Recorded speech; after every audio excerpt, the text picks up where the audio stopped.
We've been talking about disloyalty and disloyal dispositions. And tonight we're going to find a disloyal disposition in one by the name of Judas. Have you ever known anybody that really did care for you? Really did love you? Wanted you to succeed? Sat under your advice, under your teaching, under your training, but they want to serve their way. They don't want you not to be in office. They just want you to do things their way. You've never known anybody like that? Can I ask you something? Have you ever looked in the mirror? Sometimes you really don't have to look that far to find that one. That one who wants a natural kingdom. See, the Bible talks about the love of money being the root of all evil, because when you love money, you like what money can do. And it's not money itself, it's the love of it.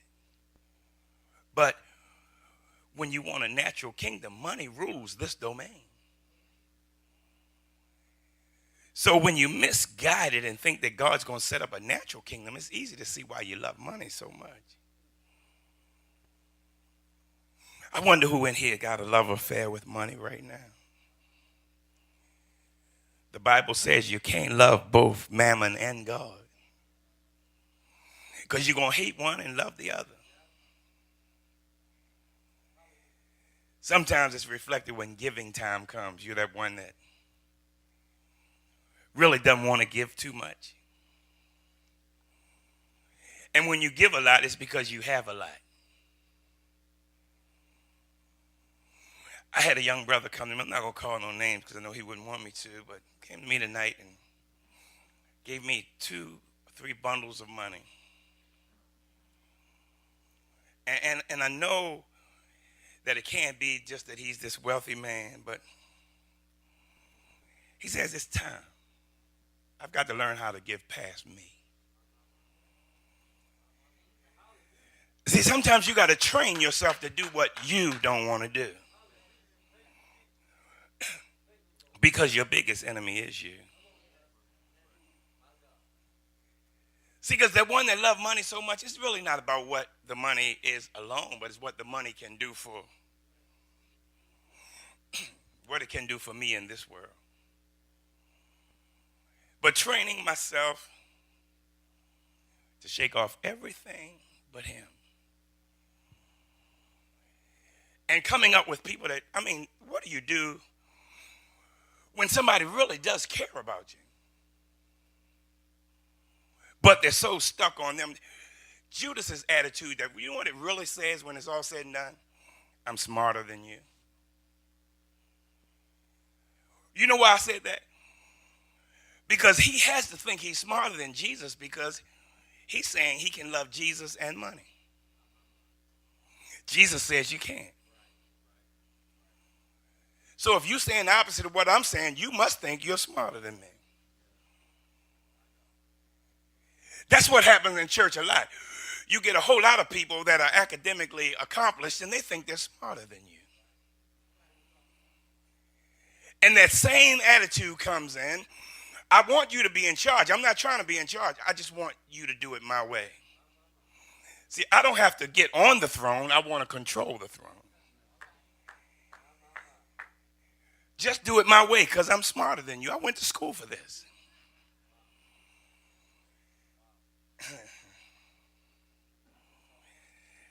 You can't serve two because you're going to hate one and love the other. Sometimes you can tell that one too because they criticize folk that give good. If I told the name of the brother that gave the money, some of y'all would say, he can't afford to do that. Because you don't want to do it and can't afford it. You always got good rationale, though. I wish I would give, but I want to be that one, but I got so many bills. You know how God give you a job, and the next thing you know, you're working more than you're in church? Ephesians chapter 4 It read something like, I can't find the actual verse. I got it written down, so I'll give it to you. But it says that when you work, that you may have to give to the poor. In other words, when you work, you ought to be working for seed to give. God supplies your need, but I wonder how many working for need. Because every time you're working for need, you're out of God's plan. God say, I will supply all your need. But you work so that you can have seed. Which one of you work and get a week's pay that can buy your house? Anybody? So it can't be for the need alone. It's got to be for the seed to keep it going. But like Judas, we have reason in our carnal thinking that I'm going to manage this because I know what I'm doing. God says, if you cast your care on me. I already told you, give and it shall be given you. You can't just budget your way out. You can give your way out. You can only break the back of poverty by giving. And many of us can't give because we, like Judas, got the attitude that I got to set up something natural here. And we ought to be wearing this world real loosely. But we're in competition one with another. You get a new car, I'm going to get one. You get a new house, I'm getting a bigger one. We're competing when we ought to be complimenting one another. Where are you in your mindset? You know, right in here now, there are folk that care about me until I tell them something they don't want to do. Don't let there be something put in place that they don't like. They're going to challenge it. They're going to question it. They're going to buck against it. Because really, he's a nice enough man. He just doesn't know what he's doing. That's what Judas thought about Jesus. I'm going to show him the right way. That's why God got me with him. I'm going to pastor the pastor. Yeah, Can't you see the Judas spirit alive in church? You really ought to do it like this. You should do it like that. And when it doesn't happen the way you want it to, you know, well, why did he do it like that? You don't say it to him, you say it to somebody else. So in discord. And you always got a way of masking it like it's really for the good, but it's for your self-serving reasons for real.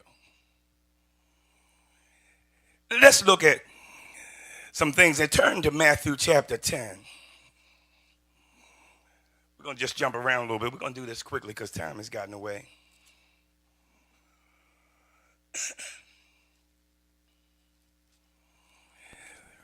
What verse is that? Verse 4.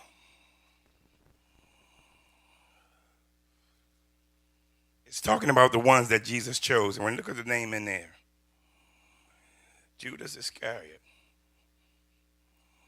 who also betrayed him. I went there just to let you know, just because you've been chosen, don't mean you got it going on. Jesus chose him too, and he said, one of them I chose was a devil. Are you here to be the devil? Come on, somebody. There's got to be something in here, isn't it right? Anytime Jesus only had 12 and one of them was a devil. What happened when you get a couple hundred? How many devils you got floating around? And he wasn't a devil because he didn't love Jesus. He just loved himself more.